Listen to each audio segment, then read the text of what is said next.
హాస్పిటల్లో ఉన్నాం. డాక్టర్ కోనేరు కావ్య గారు మనతో ఉన్నారు. ఈ సమ్మర్ సీజన్లో పసిపిల్లలు మరియు యువతి యువకులు ఈ సీజన్కి ఎటువంటి జాగ్రత్తలు తీసుకోవాలి, మరి పిల్లల తల్లిదండ్రులు పసిపిల్లల విషయంలో ఎటువంటి జాగ్రత్తలు తీసుకోవాలి అనే విషయాన్ని మనం డాక్టర్ గారిని అడిగి తెలుసుకునే ప్రయత్నం చేద్దాం. నమస్తే మేడం. నమస్తే అండి. ఇప్పుడు మీరు వైద్య వృత్తి ఎన్ని సంవత్సరాలుగా చేస్తున్నారు? నేను చదవడం స్టార్ట్ చేసింది అయితే 2012లో అండి. ఇప్పుడు 2024, ఆల్మోస్ట్ 12 ఇయర్స్ నుంచి నా ఎంబీబీఎస్ఏ కానీ పీజీ 10 ఏళ్ళ నుంచి స్టడీ చేసి అయిపోతుంది. యాజ్ సచ్ కన్సల్టేషన్ అయితే 2 ఇయర్స్ నుంచి చేస్తున్నాను. 2 ఇయర్స్ నుంచి చేస్తున్నారు. ఇప్పుడు ఈ వైద్య వృత్తిలోకి మీరు ఇంట్రెస్ట్గా వచ్చారా, లేదు యాదృచ్ఛికంగా వచ్చారా అంటే ఏం చెప్తారు కావ్య గారు? ఈ ఫీల్డ్లోకి అయితే ఇంట్రెస్ట్ మీదే వచ్చానండి. యాదృచ్ఛికంగా అయితే ఇంతసేపు సస్టైన్ అవ్వడం చాలా కష్టం ఈ వృత్తిలో. ఎందుకంటే ఒక పేషెంట్ని అర్థం చేసుకోవాలి, డయాగ్నోస్ చేయాలి, ట్రీట్మెంట్ ఇవ్వాలి, వాళ్ళ ప్రాబ్లమ్స్ అని మనం వినాలి అంటే చాలా ఓపిక అనేది ఉండాలి. అది మనం ఇష్టం లేకుండా ఏదో యాదృచ్ఛికంగా వచ్చేసి చేసేది కాదు. సో దానికి లాట్ ఆఫ్ డెడికేషన్ అనేది ఉండాలి. సో ఇష్టపూర్వకంగా వచ్చాం కాబట్టి ఈ వృత్తిలో ఇప్పుడు రోగికి సేవ చేయడంలోనే ఓ తృప్తి అనే దాంతో మీరు నీలోకి వచ్చారు. అయితే మేడం, ఇప్పుడు వైద్యం అనేది ఇవాళ ఉన్న పరిస్థితుల్లో వైద్యం అనేది సేవ వ్యాపారమా అంటే ఏం చెప్తారు మీరు? నన్ను అడిగితే సేవ ఆల్వేస్ కరెక్ట్. తర్వాత కమర్షియల్స్ అంటే అండి సస్టైన్ ఎవరైనా అవ్వాల్సి వస్తుంది. ఇవాళ రేపు మీరే చూడండి, కూరగాయల రేట్లు పెరిగినాయి, నూనె రేట్లు, ఏదైనా మీరు ధరతోనే చేస్తున్నారు. మేము ఇంత సేవ్ చేసేది మేము డైరెక్ట్గా దానికి ఏం డబ్బులు అనేది జీతం అవన్నీ కాదనట్లేదు, కానీ డబ్బులే మిమ్మల్ని నడిపిస్తున్నాయా అంటే కుదరదు. ఎంత డబ్బులు ఇస్తానండి మీరు 24 గంటలు ఒక పేషెంట్ గురించి పనిచేస్తారు? ఏ డబ్బులు విలువ కడితే మీరు మీ పేషెంట్ ఫ్యామిలీ టైం వదులుకొని, నిద్ర వదులుకొని, తిండి వదులుకొని, ఎంత జీతం ఎంత డబ్బులు ఇస్తే మీరు అంత డెడికేషన్ లేకుండా పనిచేస్తారు?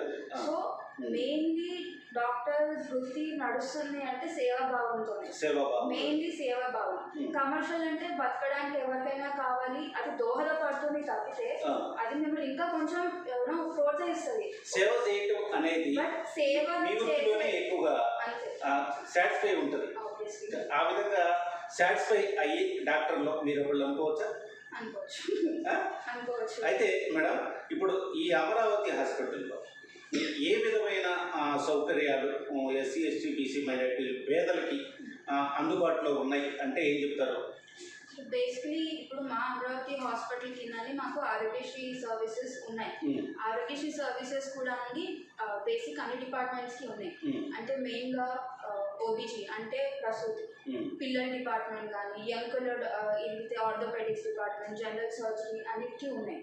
సో మ్యాక్సిమం ఎంతవరకు మేము పేదలకి రీచ్ అవ్వగలుగుతున్నామో మేము అన్ని సౌకర్యాలు ఒకే అండర్ తేవడానికి ట్రై చేస్తున్నాం. ఇప్పుడు ఏంటంటే ఒకసారి చూస్తాము, ఒక టెస్ట్కి ఇక్కడికి వెళ్ళండి, ఒక ఎక్స్రేకి ఇక్కడికి వెళ్ళండి, ఒక సిటీ స్కాన్కి ఇక్కడికి వెళ్ళండి, అలా కాదు. పేషెంట్ ఒకసారి మా దగ్గరికి వచ్చారు అంటే అన్ని రకాల టెస్ట్లనే కాదు, ట్రీట్మెంట్ ఒకే షెల్టర్ కింద ఇవ్వడానికి మేము ప్రయత్నం చేస్తున్నాం. ఇప్పుడు దాకా మా ఇన్స్టిట్యూట్ కింద బేసిక్ స్పెషాలిటీస్ అన్నిటికీ సర్వీసెస్ ఇవ్వడం జరిగిందండి. అంటే general medicine, orthopaedics, OBG, gynaec, paediatrics, general surgery. దీంతో పాటు మేము డయాలసిస్ పేషెంట్ కిడ్నీ రోగులందరికీ డయాలసిస్ చేపిస్తున్నామండి. దాంతోపాటు ఈ కిడ్నీ రాళ్ళు, యూరాలజీ ప్రాబ్లమ్స్కి కూడా ఆరోగ్యశ్రీ సేవలు అందిస్తున్నాము.